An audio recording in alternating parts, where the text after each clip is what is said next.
adalah untuk memalukan orang-orang Yahudi. Dia tak kata liyaqtulukum, untuk membunuh orang Yahudi, tidak. Dia kata liyasu'u wujuhakum, untuk memalukan orang-orang Yahudi. Jadi ini menunjukkan salah satu jihad, metod perjuangan yang kita boleh lakukan sekarang ini. Maksudnya kita dah boleh mula dah sebenarnya perjuangan liyasu'u wujuhakum, iaitu untuk memalukan orang Yahudi. Iaitu dengan cara apa?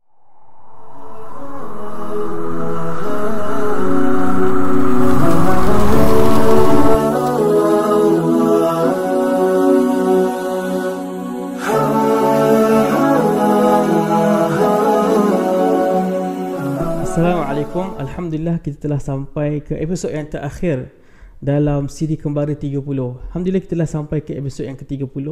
Dan hari ini seperti yang anda baca di tajuk dan juga thumbnail, kehancuran Bani Israel melalui surah Al-Isra, ataupun kehancuran Yahudi melalui surah Al-Isra, kita dapat, kami akan berkongsi kepada anda ayat-ayat yang insyaAllah ini akan jadi ayat yang terakhir dalam siri Kembara 30. Tetapi sedikit pencerahan berkenaan dengan siri Kembara 30 ini. Saya berkongsi kepada anda ayat-ayat Al-Quranul Karim, ayat-ayat yang diturunkan kepada Nabi Muhammad SAW, supaya dia menjadi dustur kepada kita, supaya menjadi perlembagaan kepada kita, supaya apa-apa hal pun kita akan kembali kepada Al-Quran. Dan apabila saya kongsikan kepada anda ayat-ayat Al-Quran berkaitan isu Palestin, tidak bermakna saya baca kemudian saya terus kongsi kepada anda tanpa saya rujuk kepada ulama-ulama tafsir. Sebenarnya tidak. Apa yang saya kongsikan kepada anda semuanya 30 episod ini, semuanya adalah berdasarkan tulisan-tulisan ataupun syarahan-syarahan yang telah dituliskan oleh ulama. Kerana kita lihat bahawa Al-Quran ini ayat-ayatnya boleh jadi sangat berat untuk kita faham, ataupun sangat kompleks untuk kita faham kalau kita tak rujuk pada tafsir ulama. Saya bagi contoh dalam Al-Quran yang saya dah kongsikan kepada anda, la yadurrukum illa adha. Kalau kita lihat terjemahan harfinya, dia bermaksud la yadurrukum, mereka ini tidak akan selama-lamanya berjaya untuk memudaratkan kamu, illa adha, kecuali kesakitan. Apa maksud dia? Siapakah mereka? Siapakah kamu? Apakah dia maksud kesakitan? Jadi ayat-ayat Al-Quran yang bercerita tentang apa-apa sahaja, dia memerlukan bacaan ataupun syarahan daripada ulama tafsir untuk kita faham dengan baik. Kalau tak, kita akan menafsir ayat Al-Quran mengikut hawa nafsu. Dan apabila kita berkongsi kepada anda ayat-ayat Al-Quran berkaitan isu Palestin, paling-paling tidak pun kita melihat isu Palestin ini dengan kacamata Al-Quran. Dan Al-Quran sendiri adalah pintu barakah. Al-Quran sendiri adalah sumber hidayah. Al-Quran adalah sumber berita gembira. Wa mubasyiran lil muslimin, menjadi berita gembira kepada orang-orang muslimin. Sebab tu bila kita tengok isu Palestin sebagai contoh, kita tengok orang Yahudi ni, mereka ni berkuasa, mereka ini ada senjata yang canggih, mereka ini boleh buat suka hati apa yang mereka nak buat kan. Tapi sebenarnya kalau kita baca Al-Quran, mereka ini tak lama pun sebenarnya berkuasa, dan Allah telah janjikan kekalahan mereka. Wa idh ta'adzana rabbuka la yab'athanna 'alaihim ila yaumil qiyamah man yasumuhu al-'adzab. Dan Allah telah menjanjikan bahawa kaum Yahudi ini akan dihantarkan kepada mereka kaum-kaum yang akan menyeksa mereka sampai bila? Sampailah hari kiamat. Tetapi ada pengecualiannya. Ada pengecualian, ada waktu-waktu tentu yang mana mereka ini tidak diseksa, mereka ini terlepas daripada kehinaan. Dan kita sebut dalam surah Ali Imran, illa bihablim minallah wa hablim minan nas, kecuali dengan tali Allah dan juga dengan tali manusia. Jadi dengan tali Allah dan tali manusia inilah mereka terselamat diri mereka daripada kehinaan dan juga kecelakaan. Tetapi jangan kita lupa bahawa Allah menggunakan tali, seolah-olah ini dia akan putus bila-bila masa sahaja. Sebab tu saya beritahu kepada anda, bila kita lihat isu Palestin ini, kita dapat lihat dengan kacamata Al-Quran. Kita dapat lihat dengan apa yang Al-Quran bagi tahu kat kita, supaya kita dapat lihat bagaimana kita dapat membebaskan Al-Quran ini, bagaimana kita dapat membebaskan bumi Palestin dengan cara yang ditulis oleh Al-Quranul Karim. Sebab itu sangat penting sebenarnya. Sebenarnya boleh kita tengok isu Palestin dari sudut politik, dari sudut sejarah, dari sudut masyarakat, dari sudut ekonomi dan macam-macam lagi sudut. Tetapi saya nak kongsikan kepada anda Kembara 30 ini supaya kita melihat isu Palestin dengan kacamata Al-Quranul Karim. Dan pada hari ini insya-Allah saya akan kongsikan kepada anda ayat-ayat Al-Quran berkaitan dengan bagaimana Allah SWT menceritakan kehancuran Yahudi melalui surah Al-Isra. Okey, saya dah ceritakan kepada anda kehancuran Yahudi melalui surah Ali Imran, melalui surah Al-A'raf, melalui surah Al-Hashr. Dan hari ini seperti yang saya janjikan, saya akan ceritakan kepada anda kehancuran Yahudi melalui surah Al-Isra. Dan 2 episod yang lalu saya telah kongsikan kepada anda bagaimana Allah SWT menceritakan bahawa kerosakan Yahudi ini telah pun ditulis dalam kitab Taurat mereka, dan ianya direkodkan dalam Al-Quran supaya menjadi pengajaran kepada kita. Wa qadaina ila bani Israil la tufsidunna fil ard. Dan kami beritahu kepada Bani Israel itu dalam kitab mereka, mereka ini akan melakukan kerosakan sebanyak 2 kali fil ard, di atas muka bumi. Wa ta'lunna 'uluwan kabira. Dan dalam 2 kerosakan yang mereka lakukan itu, mereka akan melakukan keangkuhan. Mereka akan berasa angkuh dengan setinggi-tinggi keangkuhan. Tetapi kerosakan yang pertama telah berjaya dihapuskan, telah berjaya diselesaikan oleh para sahabat, yang mana Allah menyifatkan mereka sebagai ibadan lana, supaya sebagai hamba-hamba kami, uli ba'sin syadid, yang mana mereka ini sangat tegas dan juga sangat bengis. Dan pada hari ini saya akan kongsikan kepada anda bagaimanakah kerosakan kedua Bani Israel yang mana saya sebutkan sebelum ini, ia berlaku pada zaman sekarang. Allah sebutkan dalam Quran, thumma radadna lakum al-karrata alaihim. Apa maksudnya? Maksudnya kemudian thumma ini bermaksud pada masa hadapan nanti. Maksudnya fil mustaqbal yang sangat jauh, pada cerita tentang masa hadapan yang mungkin berlaku dalam tempoh yang masa jauh. Okey. Dan kalau kita tengok selepas selesai zaman Rasulullah SAW menghancurkan kerosakan Yahudi di Madinah, sehingga zaman sekarang jauh tak? Ya, jauh. Okey, 1400 tahun. Sebab tu Allah mengatakan thumma radadna lakumul karrah. Allah mengembalikan peluang kedua kepada Yahudi. Jadi pada ayat ini ia menceritakan bagaimana Allah SWT memberikan peluang kedua kepada Yahudi untuk apa? Untuk berkuasa, untuk melakukan mereka punya kerosakan, untuk melakukan mereka punya keangkuhan. La tufsidunna fil ardi marratain wa ta'lunna 'uluwan kabira. Mereka akan melakukan 2 kerosakan di atas muka bumi, dan mereka akan berlaku angkuh dengan setinggi-tinggi keangkuhan. Dan inilah peluang yang kedua yang mereka dapat. Thumma radna lakumul karrata alaihim. Dan mereka ini mendapat peluang yang kedua. Wa amdadnakum bi amwal. Pada ketika ini kita dapat lihat pada ayat potongan ayat ini, Allah SWT menspesifikkan, Allah SWT memberitahu kepada kita satu bentuk jalan yang mana memberikan mereka peluang untuk mereka berkuasa, iaitu apa? Bi amwal. Wa amdadnakum bi amwal. Allah memanjangkan ataupun Allah menyediakan amwal, iaitu harta-harta.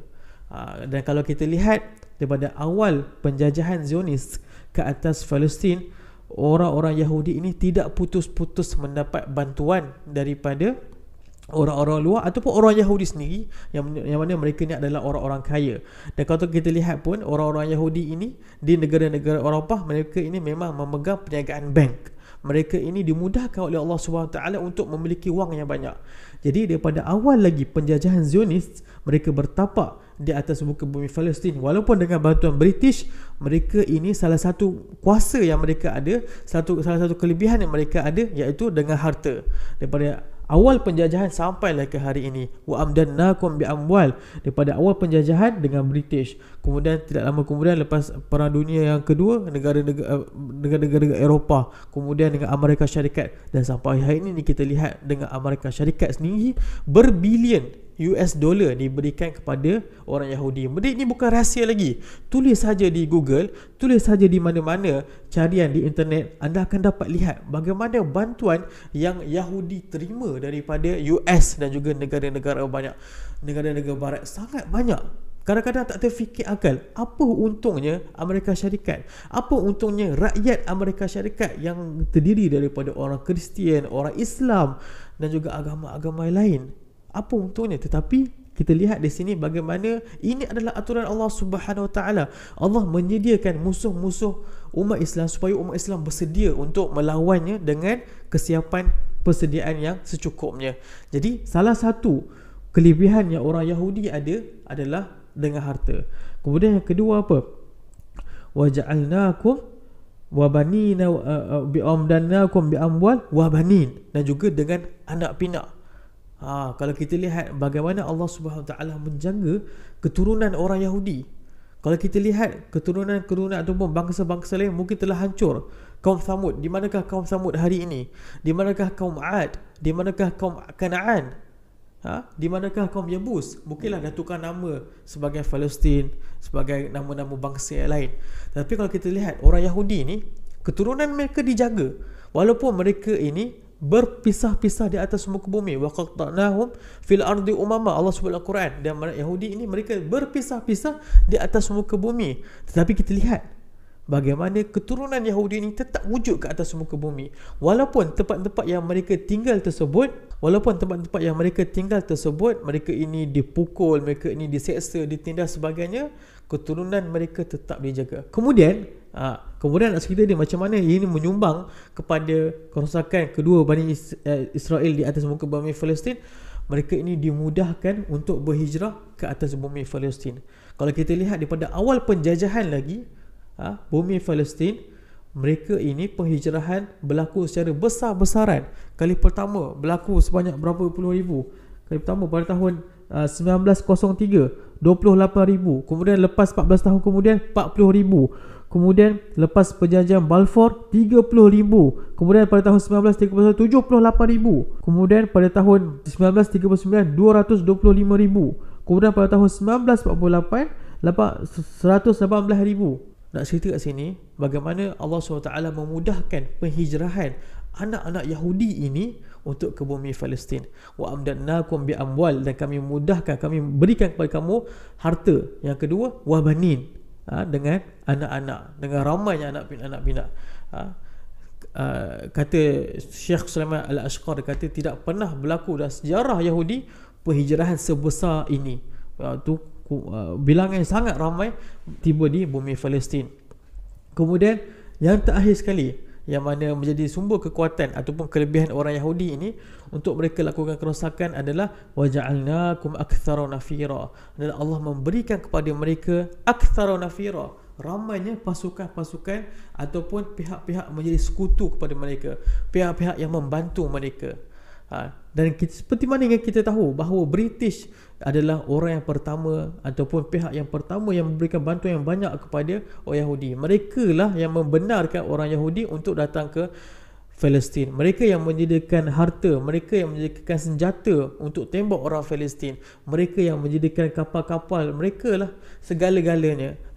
Tapi kalau tak ada orang British ini, sudah tentu orang Yahudi tidak akan berjaya untuk sampai di bumi Palestin. Bukan British sahaja, termasuk juga dengan negara-negara barat. Apabila berlakunya perang 1967, apabila berlakunya perang 1948 dan juga perang-perang yang lain, apabila mereka berlawan dengan orang Arab, mereka ini tidak akan berjaya melawan orang Arab yang ramai itu kecuali dengan bantuan-bantuan daripada negara-negara Eropah. Mereka berbangga, mereka kata ini adalah keajaiban Tuhan. Allah SWT berikan kepada mereka kekuatan, Allah memilih mereka dan sebagainya. Sedangkan mereka lupa bahawa negara-negara barat yang banyak membantu mereka, negara-negara barat yang memberikan mereka kapal terbang, yang memberikan kereta-kereta kebal, senjata. Sampai hari ini pun negara Yahudi, mereka menjadi negara yang paling maju dalam bidang teknologi pun dapat duit daripada bilioner-bilioner daripada orang Amerika Syarikat dan daripada negara sendiri kan. Jadi sebenarnya orang Yahudi ni tiadalah apa sangat. Mereka hanya mengharapkan bantuan daripada orang-orang luar, khususnya daripada Amerika Syarikat. Dan ini sepatutnya kita berasakan bahawa apa yang kita patut belajar daripada ayat-ayat ini, supaya kita jangan rasa negara haram Zionis ni besar sangat.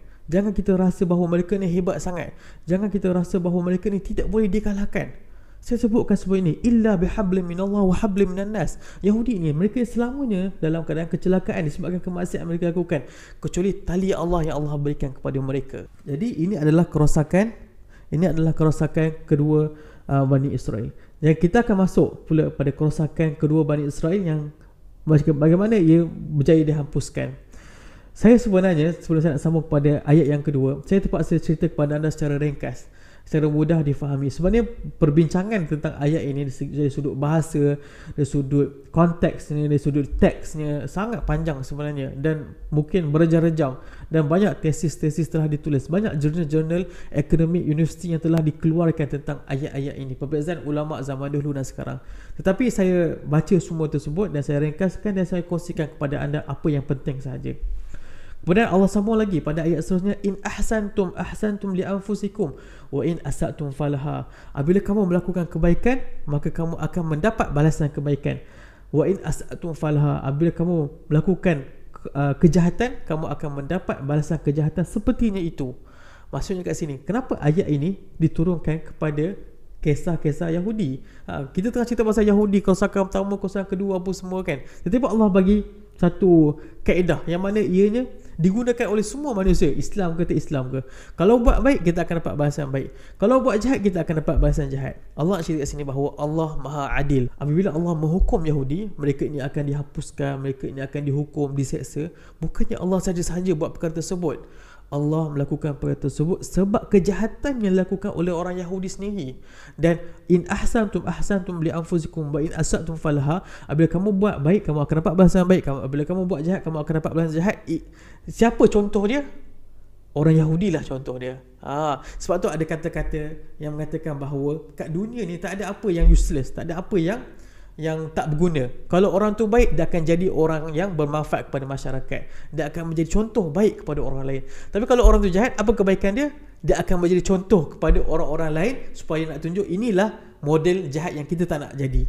Jadi ayat ini diturunkan ketika bercerita tentang kisah Yahudi, supaya kita dapat lihat bahawa Yahudi lah model yang mana menunjukkan kalau kita buat baik, kita akan dapat balasan baik. Kalau kita buat jahat, kita akan dapat balasan jahat. Jadi bagaimanakah balasan jahat ataupun balasan ataupun hukuman yang dikenakan kepada orang Yahudi? Sambung ayat lepas itu, fa idza jaa wa'dul akhirah. Apabila datangnya janji Allah yang kedua. Sebab apa yang kedua? Ayat sebelum ini kita telah kongsi kepada anda, fa idza jaa wa'du ulahuma. Apabila datangnya janji Allah yang pertama, ini adalah janji Allah yang kedua. Fa idza jaa wa'dul akhirah. Apabila datangnya janji Allah yang kedua, yang terakhir, liyasu'u wujuhakum. Apa maksud liyasu'u wujuhakum? Ia bermaksud orang-orang yang dihantarkan oleh Allah Subhanahu Taala. Siapakah mereka? Ibadan lana, hamba-hamba kami. Mereka ini akan memalukan orang Yahudi. Mereka ini akan menghukum Yahudi dengan bukan cara membunuh, bukan cara menyembelih orang-orang Yahudi, bukan cara menyeksa secara tidak kemanusiaan seperti mana orang Yahudi buat kita. Tak, ayat ni tulis apa? Liyasu'u wujuhakum, adalah untuk memalukan orang-orang Yahudi. Dia tak kata liyaqtulukum, untuk membunuh orang Yahudi, tidak. Dia kata liyasu'u wujuhakum, untuk memalukan orang-orang Yahudi. Jadi ini menunjukkan salah satu jihad ataupun salah satu metod perjuangan yang kita boleh lakukan sekarang ini. Maksudnya kita dah boleh mula dah sebenarnya perjuangan liyasu'u wujuhakum, iaitu untuk memalukan orang Yahudi. Iaitu dengan cara apa? Dengan kita menggunakan media sosial yang kita ada, dengan menggunakan apa yang kita ada sekarang ini, iaitu dengan media sosial, Facebook, Twitter, Instagram, semua benda lah, termasuk TikTok, untuk kita cerita betapa hinanya orang-orang Yahudi yang melakukan penjajahan ke atas orang Palestin, betapa teruknya orang-orang Yahudi ini, betapa jahatnya mereka. Supaya apa? Supaya dunia tahu betapa teruknya orang-orang Yahudi. Dan ini termasuk dalam usaha liyasu'u wujuhakum. Dan ayat sebab itu berkata apa? Waliyadkhulul masjidah kama dakhaluhu awwala marrah. Dan supaya dapat memasuki masjid seperti mana mereka memasukinya kali yang pertama. Apa maksud ayat ini?